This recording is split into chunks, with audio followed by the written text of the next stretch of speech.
잠자는 자들의 첫 열매가 되신 예수님에 대해서 함께 말씀을 나누고자 합니다. 부활은 기독교에만 있는 진리입니다. 다른 종교에는 부활이 없습니다.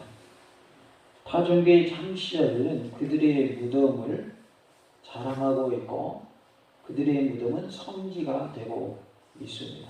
그러나 기독교의 무덤은 비어 있습니다. 예수님의 무덤은 비어 있고 기독교는 빈 무덤을 자랑합니다. 예수님의 무덤이 비어 있다라고 하는 것은 예수님이 부활하셨다는 증거이죠. 예수님이 부활하셨기 때문에 예수는 하나님이십니다. 예수님이 부활하심으로 자신이 하나님이심을 증명하셨습니다. 스스로 다시 살아난 사람은 아무도 없습니다. 그래서 예수님이 부활하셨다고 하는 것은 내가 곧 하나님이다 라고 드러내신 것이 되는 것이죠. 그래서 예수님의 부활은 하나님이심을 드러내는 증거가 되는 것입니다. 어떤 사람들이 죽은 자 가운데서 부활이 없다라고 한다라고 12절에 말씀을 하고 있습니다. 또한 14절에 그리스도께서 만일 다시 살아나지 못하셨으면 우리가 전하는 것이 헛것이요 또 너희 믿음도 헛것이며 라고 말씀을 하고 있어요. 예수님이 부활하시지 않았다면 전도하는 것이 헛것이 될 것이며 우리의 믿음도 헛것이 되고 말 것입니다. 그래서 우리의 신앙에 있어서 예수를 믿는 데 있어서 부활이라고 하는 것은 너무나도 중요하며 꼭 우리에게 필요한 것이 부활인 것입니다. 17절에 그리스도 안에서 다시 살아나신 일이 없으면 너희의 믿음도 헛되고 너희가 여전히 제 가운데 있을 것이요 라고 말씀합니다.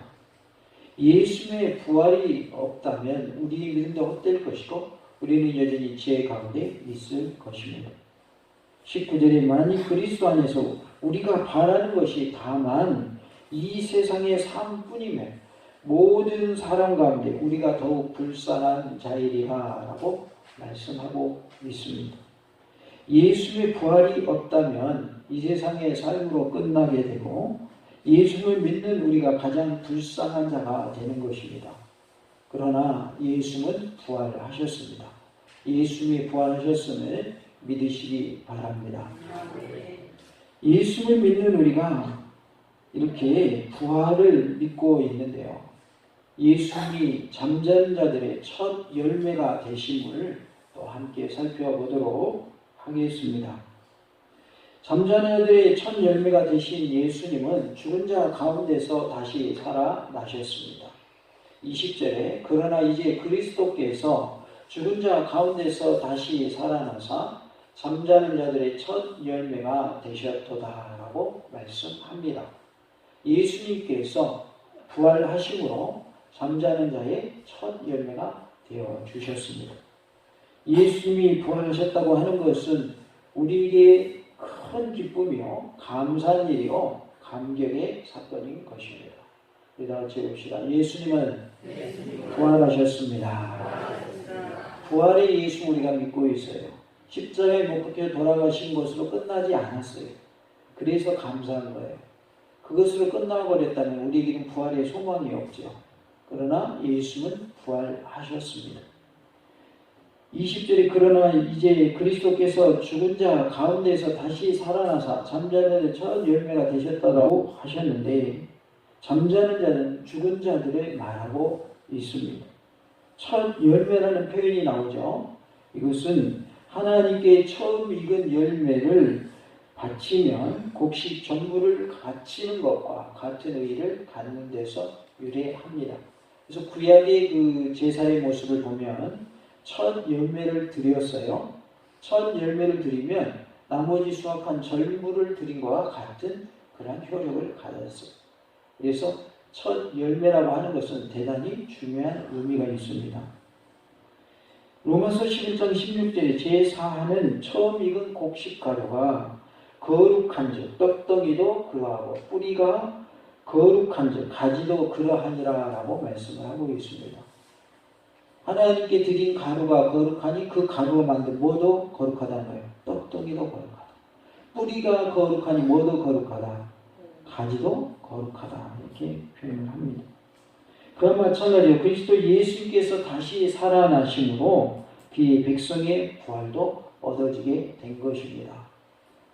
많은 열매들 중에 첫 열매를 하나님께 드림으로 전체를 드린 것과 같은 효력을 갖는다고 했죠. 그러니까 예수님이 부활하심으로 우리 모든 예수님을 믿는 자들도 뭐하게 된다는 걸 보여주신 거예요? 부활하게 된다는 것을 보여주신 것입니다.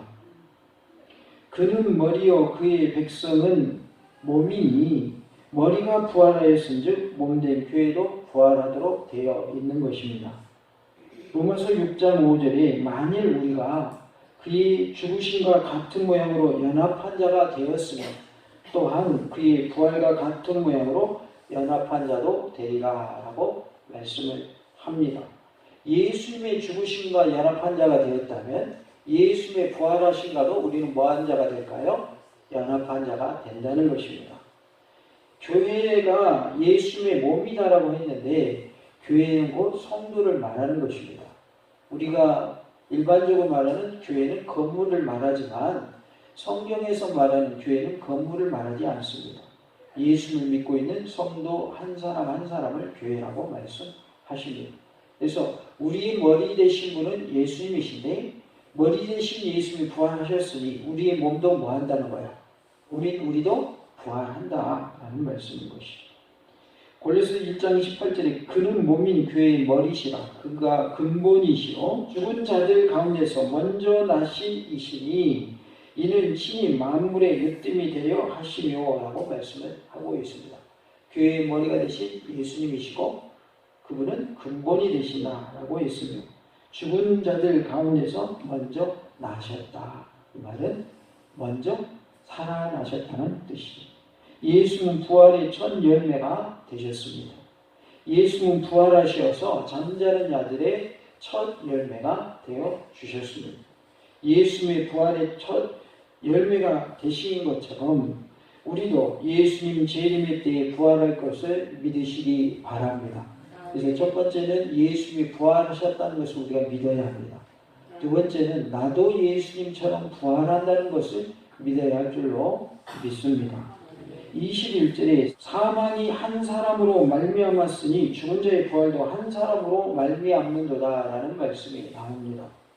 구주 예수님의 대속적 구원의 원칙을 보여주는데요. 특별히 로마서 5장 12절 이하의 말씀이 이 구절 해석에 적절한 참고가 됩니다. 로마서 5장 12절에 그러므로 한 사람으로 말미암아 죄가 세상에 들어오고 죄로 말미암아 사망이 들어왔느니 이와 같이 모든 사람이 죄를 지었으므로 사망이 모든 사람에게 이르렀느니라 라고 말씀합니다. 그리스도 예수님의 대속자로서의 역사가 20절에 있는 첫 열매가 된 성질을 잘 설명해 주고 있습니다. 예수님이 우리를 위하여 십자가에 돌아가시고 또 부활하셨죠.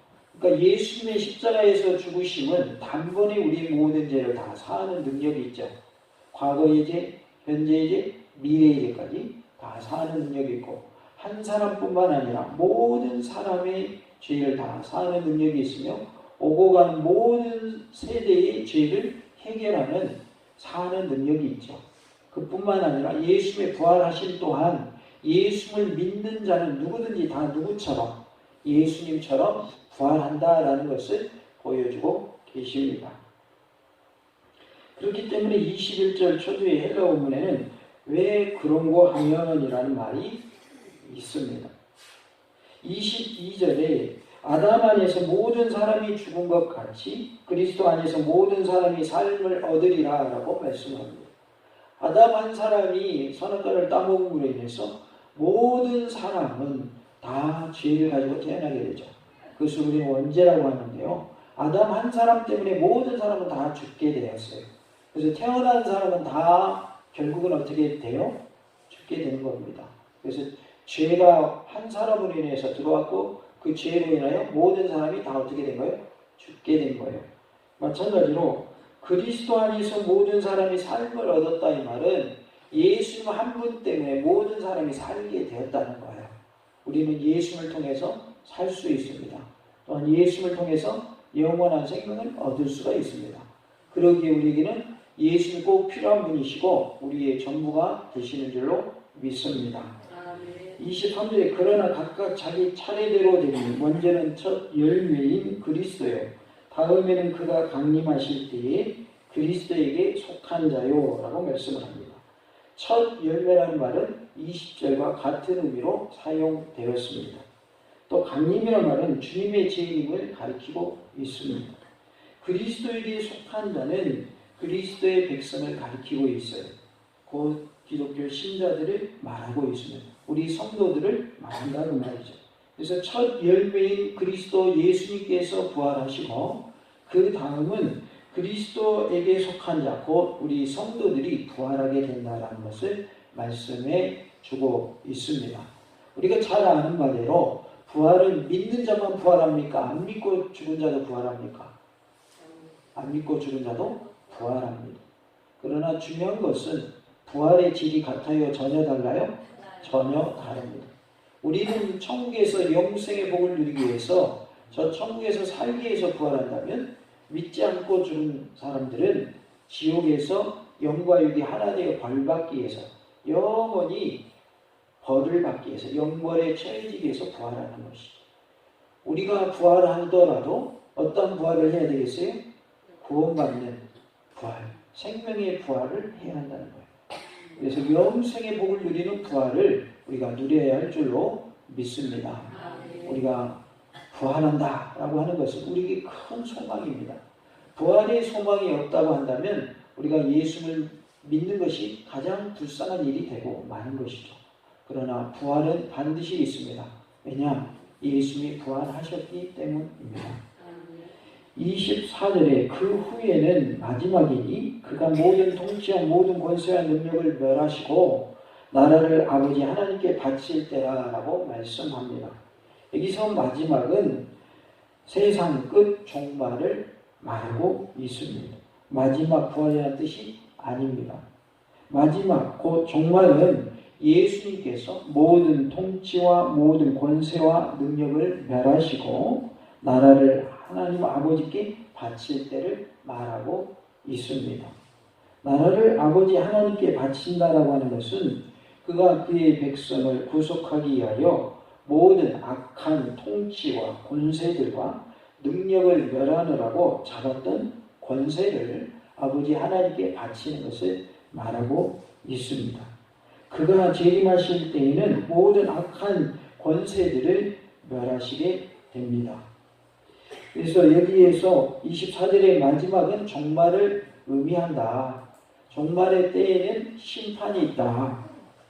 우리 주님께서 모든 나라와 권세를 심판하시고 그 권세를 하나님께 바친다라는 의미로 말씀을 하고 있습니다. 계시록 11장 25절에 일곱째 천사가 나팔을 불매 하늘에 큰 음성들이 나서 이르되 세상 나라가 우리 주와 그의 그리스도의 나라가 되어 그가 세세토록 왕노릇 하시리로다 라고 말씀을 합니다. 또 계시록 20장 10절에는 또 그들을 미혹하는 마귀가 불과 유황못에 던져지니 거기는 그 짐승과 거짓 선지자도 있어 세세토록 밤낮 괴로움을 받으리라 라고 말씀을 합니다. 이 세상 마지막 심판의 때에 마귀도 적그리스도도 거짓 선지자도 다 심판받아서 지옥불에 던져진다라고 말씀을 합니다. 뿐만 아니라 예수를 믿지 않는 불신자들도 다 무엇을 받게 돼요? 심판을 받게 된다는 것을 말씀하고 있어요. 그래서 우리는 믿지 않는 내 가족을 주변의 이웃을 전도해야 하는 것입니다. 왜요? 예수를 믿지 않는 자는 지옥불에 던져지기 때문입니다. 쉼 없이 밤낮 괴로움을 당한다고 그랬어요. 우리가 잠깐 아파도 힘들어요? 하나도 안 힘들어요? 힘들지 않아요. 병이 걸리면 정말 힘들지 않아요. 그러나 고치고 나서 회복되면 너무 좋잖아요. 근데 질병은 고치고 나면 안 아프니까 좋지만 지옥의 형벌은 어떻다는 거예요? 쉬는 시간을 준다 안 준다? 안 준다는 말이에요. 괴로워도 잠깐 쉬는 시간 주면 얼마나 좋을까요? 군대에 가면 50분 열심히 훈련받았으면 10분 휴식을 줍니다. 아니면 뭐 5분 휴식을 준다거나, 또 일하는 작업하는 현장에서도 일하다가 잠깐 쉬는 시간 줘요, 안 줘요? 주죠? 예. 이 일반적인 일이란 말이에요. 일했으면 잠깐 쉼을 얻도록 쉬는 시간 준단 말이에요. 근데 지옥은 쉼이 없어요. 계속 고통받아야 돼요. 언제까지요? 영원토록. 계속 벌받아야 돼요. 잠깐 벌받고 말면 얼마나 좋겠어요. 인간 세상 속에서도 죄를 지은 사람들은 어디로 갑니까? 감옥 가죠. 죄 지으면. 그럼 감옥 가면 계속 사는 경우도 있지만 자기 형량만 채우면 거기에서 나와요, 안 나와요? 나옵니다. 뭐 유명한 최근에 뉴스에 나왔던 성범죄자로 나와가지고 그 사람이 이제 풀려서 나온다 그러니까 그 마을 주민들이 난리가 났었잖아요. 어떠한 기간이 있으면 그 양만 채우면 돼요. 10년 구형을 받았다 그러면 10년 감옥살이만 하면 돼요. 10년이 지나면 나올 수 있어요, 없어요?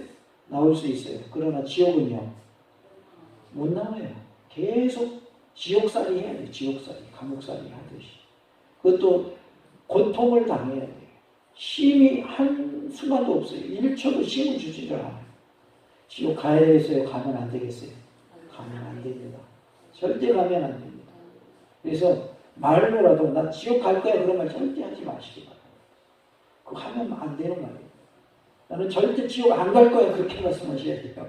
네. 나는 천국 갈 거야. 나는 천국 가야 돼. 이렇게 말씀하셔야 돼요. 왜? 지옥은 엄청난 곳이에요. 우리의 상상을 뛰어넘는 고통이 있는 것이 지옥이에요. 그러나 천국은 정반대예요. 우리가 상상하는 것보다 더 좋은 곳이 천국이에요. 그래서 천국에 다 우리는 가야 될 사람이고 꼭 가야 할 줄로 믿습니다.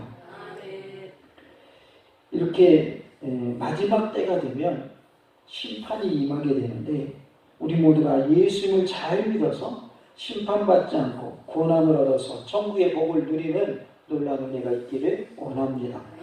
25절 26절에 보면 그가 모든 원수를 그 발 아래에 둘 때까지 반드시 왕노릇하시리. 맨 나중에 멸망받을 원수는 뭐라고 그랬습니까? 사망이라고 말씀을 하죠. 그리스도 예수님께서 그 백성을 구속하시기 위해서 사망을 포함한 모든 원수를 완전히 멸절하는 권세를 가지십니다. 예수님에게는 이렇게 큰 권세가 있습니다.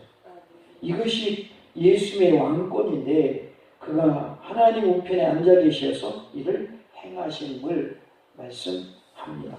시편 110편 1절 3절 5절을 보니까요. 여호와께서 내 주에게 말씀하시기를 내가 내 원수들로 내 발판이 되게 하기까지 너는 내 오른쪽에 앉아 있으라 하셨도다. 내가 내 원수들로 내 발판이 되게 하겠다라고 말씀하셨어요. 주의 권능의 날에 주의 백성이 거룩한 옷을 입고 즐거이 헌신하니 새벽 이슬 같은 주의 청년들이 나오는도다라고 말씀을 합니다. 주의 오른쪽에 계신 주께서 그의 노하시는 날에 왕들을 쳐서 깨뜨리실 것이라 라고 말씀을 하고 있습니다. 주의 권능의 날은 예수님의 재림의 때를 말하며 주의 오른쪽에 계신 주는 하나님 오른쪽에 계신 예수님을 말씀하고 있습니다. 그의 노하시는 날은 바로 심판의 때를 말합니다. 그 발 아래에 둔다라고 했는데 완전한 정복을 말하고 있습니다. 발로 짓밟는다라고 하는 것은 정복을 의미하고 완전한 정복을 의미하는 것이죠. 주님의 권세 아래에 무릎 꿇지 않을 자가 있을까요? 없을까요? 아무도 없습니다. 세상의 권력자도 재벌도 다 주님의 발 앞에 엎드려야 하고 무릎 꿇어야 하는 것입니다. 31절에 형제들아 내가 그리스도 예수 우리 주 안에서 가진 바 너희에 대한 나의 자랑을 두고 단언하니 나는 날마다 뭐 한다고 그랬습니까? 죽노라 그랬어요. 다 같이 합시다. 나는 날마다 죽노라. 우리가 날마다 죽기를 원합니다. 날마다 죽는다고 해서 막 진짜로 죽으면 안 되고 이 뜻은 그 뜻이 아니죠. 무슨 말이에요? 내 자아가 죽어져야 된다고 말이에요. 내 모습은 없어지고 예수님의 모습이 나타나야 된다고 말이에요.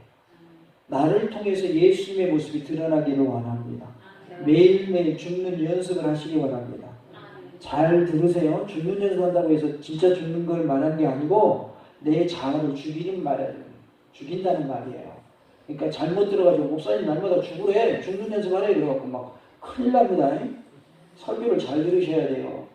내 자아를 죽이라는 뜻이에요. 나는 날마다 죽노라 그 말은 나의 모든 제약된 속성들, 나의 제약의 모습들을 죽이라 라는 뜻이요. 내 자아가 꿈틀거리는 것을 죽이라는 의미예요. 예수님의 성품으로 거듭나라는 뜻이고 나를 통해서 하나님의 영광이 드러나게 하라는 말씀인 것입니다. 내 자아가 날마다 죽어지는 은혜가 있기를 간절히 원합니다.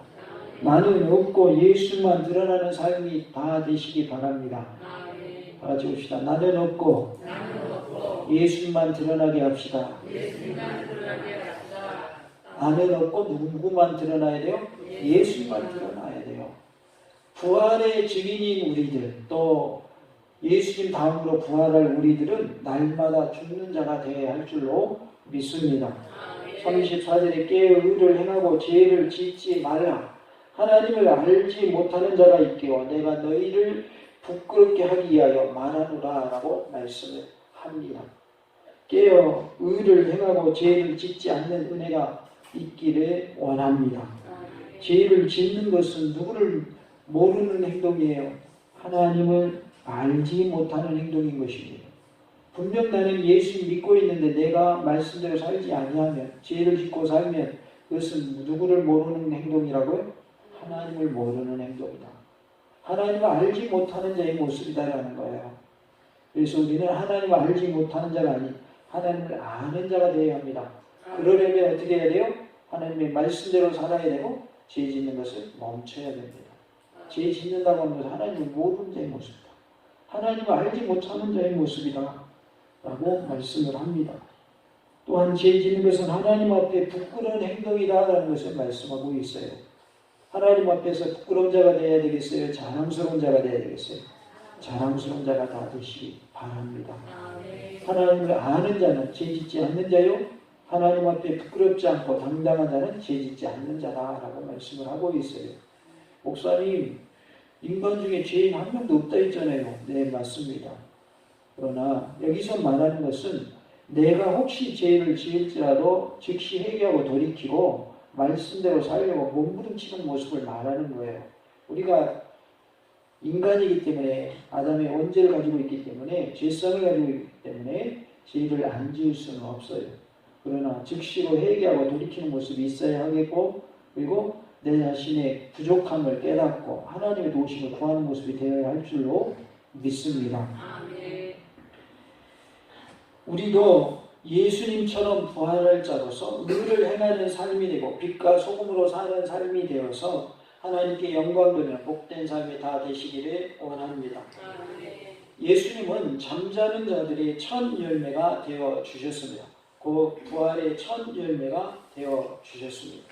우리도 예수님처럼 부활할 것을 믿는 믿음으로 끝까지 승리하여서 천국의 복을 누리는 놀라운 은혜가 있기를 간절히 원합니다.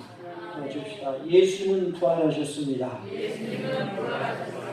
부활의 주님을 찬양합니다. 나도 예수님처럼 부활할 것을 믿습니다. 할렐루야.